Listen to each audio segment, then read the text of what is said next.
Some days don't start with energy. They start with weight. You open your eyes and already feel behind, already feel tired, already feel like something is pressing down on you. And before anything even happens, you're carrying more than you can explain. It's not always one big problem. Sometimes it's everything at once: responsibilities, expectations, pressure you put on yourself, pressure others place on you. It builds quietly, layer by layer, until even simple things begin to feel heavier than they should. You try to push through it like you always do. You tell yourself to stay strong, to keep moving, to not fall behind. But there's a point where pushing feels different, where it no longer feels like progress, but like survival. And that's the moment most people don't talk about. The moment where you're still functioning, still showing up, still doing what needs to be done, but inside, you feel drained. Not broken, just worn down from carrying too much for too long. In those moments, the hardest part isn't what you have to do. It's the feeling that you have to keep doing it no matter how you feel. That slowing down is not an option. That stopping, even for a moment, might cause everything to fall apart. So you keep going. You keep holding it together. But quietly, something inside you starts asking, how long can I do this? How much more can I carry before something gives? That question doesn't mean you're weak. It means you've reached a point where something needs to shift, not necessarily in your circumstances, but in how you respond to them. Because continuing the same way will only make the weight feel heavier. There is a moment right in the middle of all that pressure where you have a choice. Not a dramatic one, not a visible one, but a quiet decision about how you're going to move forward from here. Most people let the weight decide for them. They slow down, lose focus, pull back just enough to stay comfortable. And over time, that small shift becomes a pattern, one that slowly moves them away from where they wanted to go. But there is another way to respond. Not by ignoring the weight, not by pretending it's not there, but by refusing to let it define your next step. By choosing to move, even when movement feels difficult. Because strength is not built when things are easy. It's built in moments like this when everything feels heavier than it should and you decide to keep going anyway. That's where something inside you begins to change.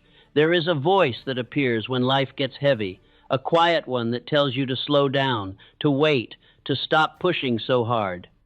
And if you listen to it long enough, it starts to sound reasonable, even comforting.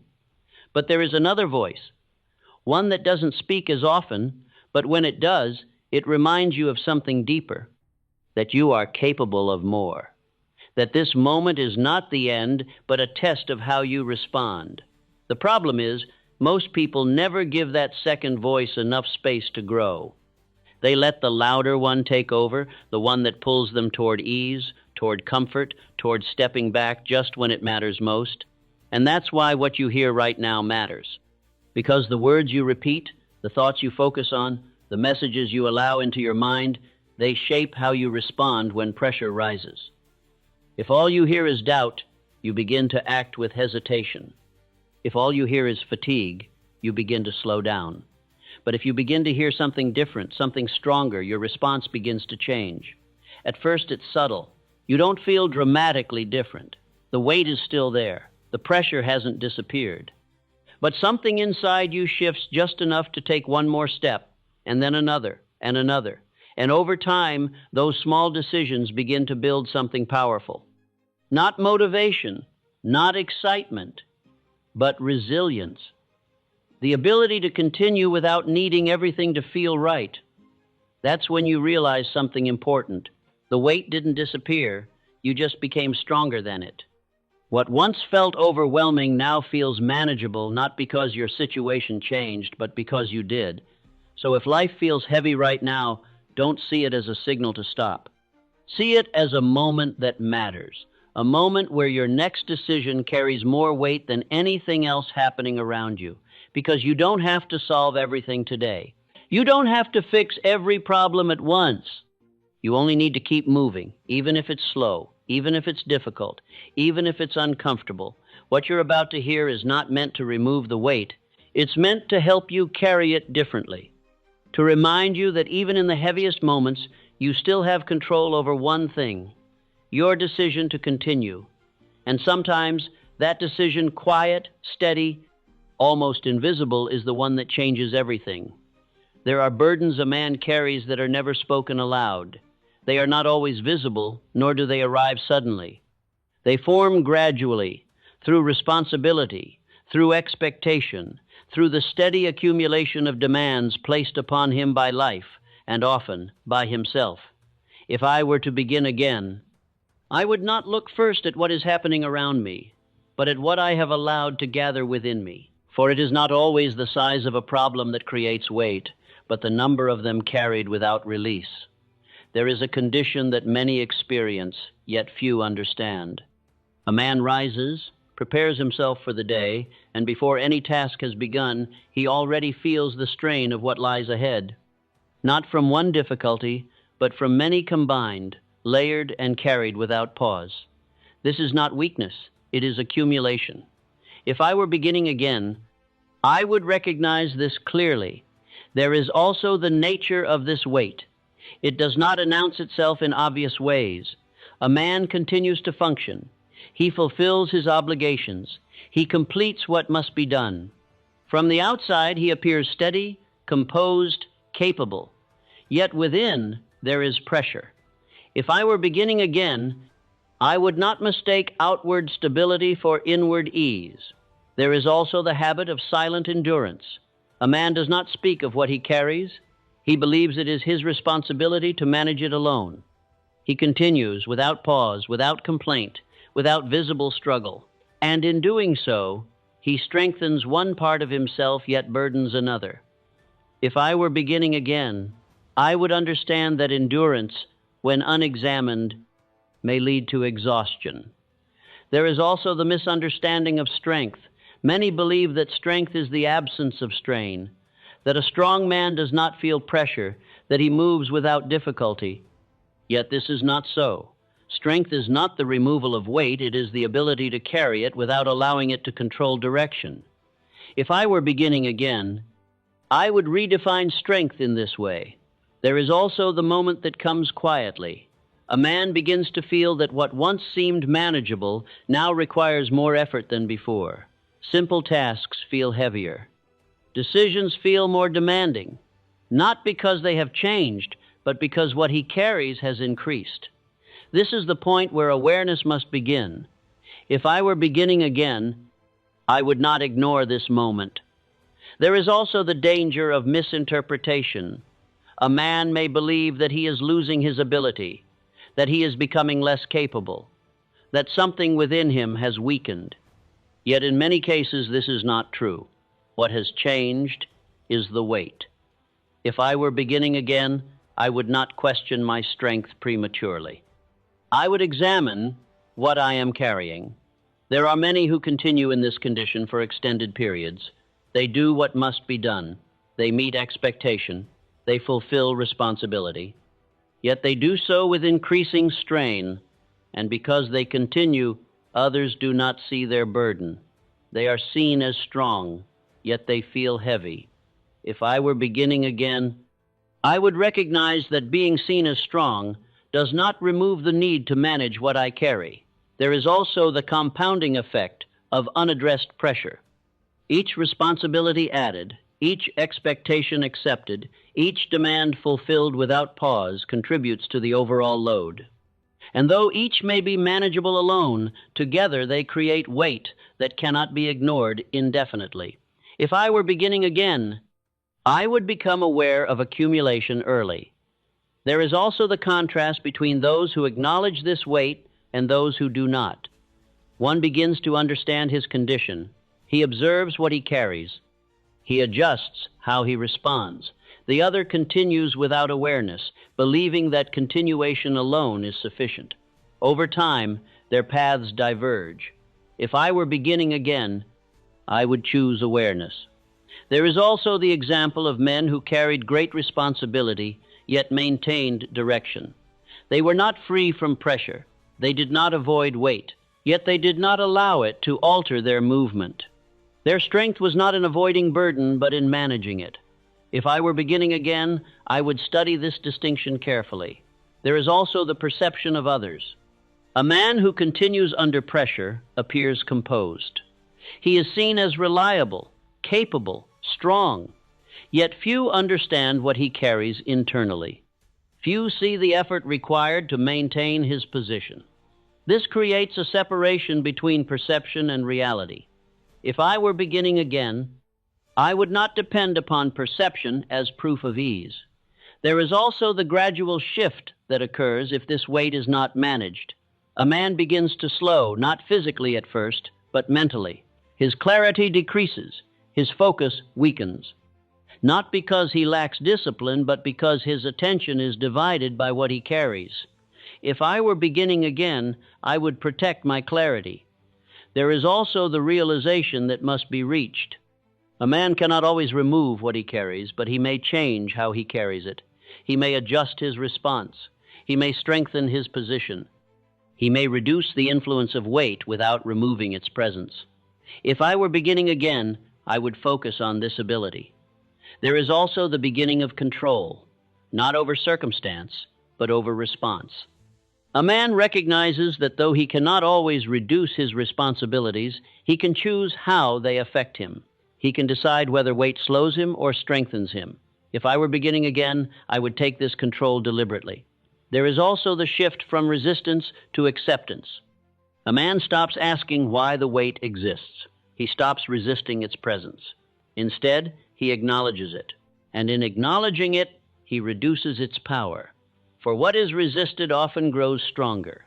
If I were beginning again, I would remove unnecessary resistance. There is also the transformation that begins when awareness is applied. A man no longer feels overwhelmed in the same way. Not because the weight has disappeared, but because he understands it. He sees it clearly. And in seeing it clearly, he is no longer controlled by it. If I were beginning again, I would seek clarity before relief. There is also the quiet strengthening that follows. A man becomes more grounded, more stable, more deliberate. His actions are no longer dictated by the pressure he feels, but by the direction he has chosen. And in this he regains control. If I were beginning again, I would build this steadiness. There is also the final realization. The weight a man carries is not always a sign that he must stop. It is often a sign that he has taken on more and must now become stronger in how he carries it. If I were to express this as instruction, I would say, recognize what you carry, but do not allow it to define your movement. Let this be fixed firmly within. I carry weight, but I remain steady. I move forward regardless. Repeat this not as encouragement, but as awareness. Thus, if I were to begin again from nothing, I would begin here. I would recognize the weight I carry. I would not deny it nor be defined by it. I would understand that it has accumulated through responsibility, through effort, through continuation. And in doing so, I would not seek to remove it immediately, but to carry it differently until it no longer slows me, no longer controls me, and no longer determines how I move each step, guided not by the weight itself, but by the direction I have chosen to maintain, regardless of how heavy the path may feel. Having recognized the weight that quietly accumulates within a man, the next principle, if I were to begin again, is to understand what occurs within him when that weight begins to press upon his movement. For it is not the weight alone that determines his direction, it is how he responds to it. And this response is rarely loud, it is subtle, it appears in thought. If I were beginning again, I would observe this inner response carefully. There is a moment that comes to every man under pressure, not dramatic, not visible, but decisive. It is the moment where he feels the weight, and something within him begins to speak, not in command, but in suggestion, a quiet voice, one that says, slow down, wait, do less. And because the weight is real, this voice appears reasonable. If I were beginning again, I would not accept reason without examination. There is also another voice, less frequent, less immediate, yet more powerful. It does not speak as loudly. It does not offer comfort. It does not seek ease. It reminds the man of something deeper that he may continue, not without difficulty, but without stopping. If I were beginning again, I would listen for this voice. There is also the conflict between these two directions. One leads toward relief, the other leads toward continuation. Both appear justified, both seem logical. And because of this, the man hesitates, not in action at first, but in thought. If I were beginning again, I would recognize that this hesitation is the beginning of decision. There are many who do not notice this moment. They follow the quieter voice without awareness. They reduce effort slightly. They delay slightly. They withdraw just enough to ease the pressure. And because the change is small, it is accepted. If I were beginning again, I would become aware of small shifts. There is also the pattern that forms from repeated withdrawal. A man does not stop entirely. He continues, but with less intensity, less direction, less consistency. Over time, this slight reduction becomes habit, and habit becomes identity. If I were beginning again, I would interrupt this pattern early. There is also the illusion of rest that must be understood. Rest is necessary when directed. It restores strength. It prepares the man for continued movement. But withdrawal is different. It does not restore, it reduces. And often, it disguises itself as rest. If I were beginning again, I would distinguish between the two. There is also the example of men who have experienced this conflict. Some allowed the quieter voice to guide them. They slowed, they drifted. Their direction weakened not suddenly, but gradually. Others felt the same pressure, heard the same voice, yet chose differently. They continued, and in continuing, they strengthened. If I were beginning again, I would follow the latter. There is also the perception of others. A man who begins to withdraw is not immediately recognized as such. He still appears functional, still present, still engaged. Yet over time, something changes. His energy declines, his focus softens, and though it is not announced, it is observed. If I were beginning again, I would understand that direction is visible through consistency. There is also the internal justification that accompanies withdrawal. A man tells himself that he will return, that this is temporary, that he only needs a moment to recover. And though this may be true once repeated often, it becomes delay. If I were beginning again, I would not rely upon temporary intention. There is also the strengthening of the opposing voice when followed. Each time a man listens to the voice of withdrawal, it becomes louder, more convincing, more familiar. And eventually, it no longer feels like a suggestion, it feels like truth. If I were beginning again, I would not reinforce this voice. There is also the strengthening of the second voice through action. A man who continues despite pressure begins to hear it more clearly. It becomes more stable, more present, and over time, it begins to guide his response without effort. If I were beginning again, I would build this guidance through repetition. There is also the realization that this conflict does not disappear. It is resolved through decision. A man does not eliminate the voice of withdrawal. He simply chooses not to follow it. And in doing so, he weakens it. If I were beginning again, I would choose consistently. There is also the moment of quiet strength that emerges when a man continues. Not visible, not dramatic, but real. He feels the weight, hears the voice, and moves anyway. This is not force, it is control. If I were beginning again, I would build this control deliberately.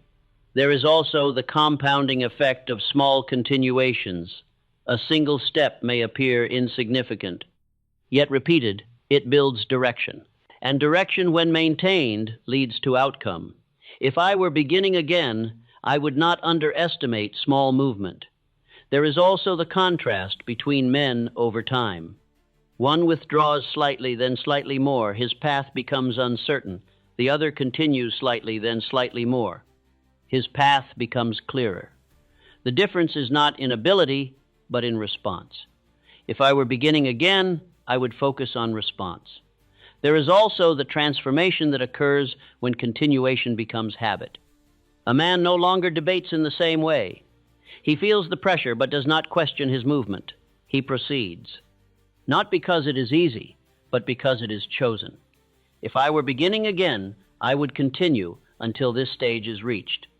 There is also the final realization A man's direction is not determined by the weight he carries, but by the decisions he makes while carrying it. And these decisions are made in moments so small they are often overlooked.